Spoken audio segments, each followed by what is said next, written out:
നമസ്കാരം, മലയാളി വാർത്തയിലേക്ക് സ്വാഗതം. ഇന്നലെ രാത്രി ഒരു മോശം രാത്രിയായിരുന്നു. ആർക്കെന്ന് വെച്ചാൽ മുഖ്യമന്ത്രി പിണറായി വിജയനും കുടുംബത്തിനും. കഴിഞ്ഞ ദിവസമാണ് നിയമസഭയിൽ അദ്ദേഹം ഇരു കൈകളും പൊക്കി എന്റെ കൈ ശുദ്ധമാണ്. മുന്നൊക്കെ ഭാര്യയുടെ പേരിലായിരുന്നു ആരോപണം, ഇപ്പോഴിതാ മകളുടെ പേരിലായി. ഇതൊന്നും കണ്ട് എനിക്കില്ലെങ്കിൽ ഇതൊന്നും തന്നെ എനിക്ക് ഏഷില്ല എന്നായിരുന്നു മുഖ്യമന്ത്രി നിയമസഭയിൽ ഘോരഘോരം പ്രസംഗിച്ചത്. ആ പ്രസംഗം കഴിഞ്ഞ മണിക്കൂറുകൾക്കകം തന്നെ ഒരു നോട്ടീസ് പുറത്തു വന്നിരിക്കുകയാണ്. കോർപ്പറേറ്റ് അഫയേഴ്സ് മന്ത്രാലയത്തിന് കീഴിലെ ഏറ്റവും ഉയർന്ന അന്വേഷണ പരിധിയിലേക്ക് വീണ വിജയനും CMRLനും KSIDCക്കും കുരുക്ക് മുറുകുകയാണ്.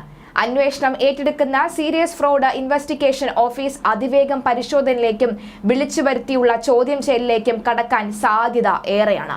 ഗുരുതരമായ കുറ്റകൃത്യമെന്ന രജിസ്ട്രാർ ഓഫ് കമ്പനീസിന്റെ പ്രാഥമിക അന്വേഷണ റിപ്പോർട്ടിന്റെ വെളിച്ചത്തിലാണ് സീരിയസ് ഫ്രോഡ് ഇൻവെസ്റ്റിഗേഷൻ ഓഫീസിന്റെ അന്വേഷണം. Companies act 212A and C ചട്ടം ചൂണ്ടിക്കാട്ടിയാണ് രജിസ്ട്രാർ ഓഫ് കമ്പനീസിന്റെ നിലവിലെ അന്വേഷണം.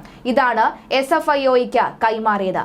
പൊതു താൽപര്യാർത്ഥവും പ്രാഥമിക അന്വേഷണ റിപ്പോർട്ടിന്റെ അടിസ്ഥാനത്തിലുമാണ് സീരിയസ് ഫ്രോഡ് ഇൻവെസ്റ്റിഗേഷൻ ഓഫീസ് അന്വേഷണം.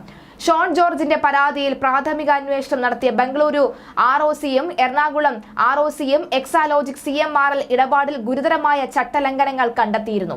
രജിസ്ട്രാർ ഓഫ് കമ്പനീസിന്റെ ചോദ്യങ്ങൾക്ക് കൃത്യമായ മറുപടി നൽകാൻ പോലും കമ്പനികൾക്ക് സാധിച്ചില്ല എന്നാണ് വിവരം.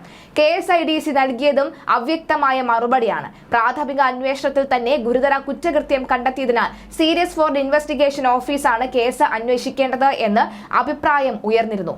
ഈ അന്വേഷണം ആവശ്യപ്പെട്ട് പരാതിക്കാരനായ ഷോൺ ജോർജ് ഹൈക്കോടതിയെ സമീപിച്ചിരുന്നു. ഹൈക്കോടതി ഈ ഉപഹർജി പരിഗണിക്കുന്നതിനിടയിലാണ് കോർപ്പറേറ്റ് അഫയേഴ്സ് മന്ത്രാലയം അന്വേഷണം പ്രഖ്യാപിച്ചത്.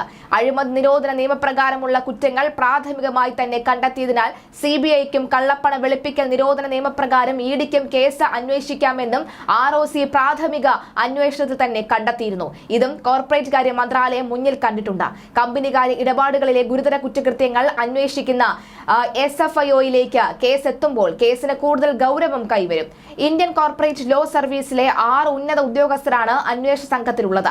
ആദ്യഘട്ടത്തിൽ 3 കമ്പനികളിൽ നിന്നും SFIO വിവാദ ഇടപാട് സംബന്ധിച്ച വിശദാംശങ്ങൾ തേടിയേക്കും. അല്ലെങ്കിൽ നേരിട്ട് പരിശോധന നടത്താനോ കമ്പനി പ്രതിനിധികളെ വിളിച്ചു വരുത്തുവാനോ ഉള്ള സാധ്യതയുമുണ്ട്.